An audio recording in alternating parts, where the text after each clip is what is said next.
ceux qui n'ont pas cette chance d'être retrouvés par leurs compagnons doivent compter sur les sauveteurs professionnels.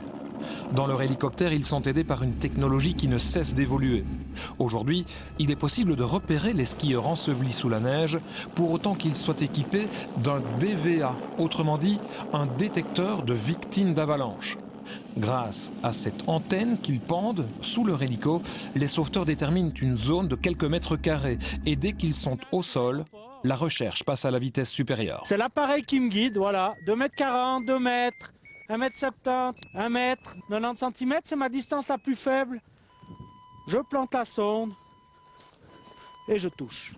Quelques secondes plus tard, le petit émetteur-récepteur qui avait été enfoui dans la neige pour l'exercice est retrouvé avec un gain de temps de plusieurs minutes. On peut garantir de retrouver les personnes. Maintenant, on ne peut pas garantir leur état sanitaire.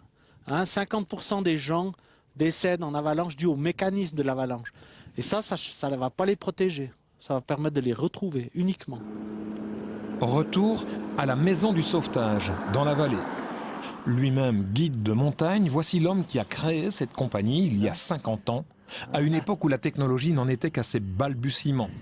Il a aujourd'hui 80 ans et une idée plutôt précise des prochaines évolutions pour améliorer encore le sauvetage. Pour moi, le drone va être quelque chose qui va être un complément absolument indispensable pour l'hélicoptère parce qu'on peut l'envoyer sans équipage, il coûte moins cher par n'importe quel temps et il pourra nous donner des indications par la position du GPS qu'on n'a pas encore maintenant.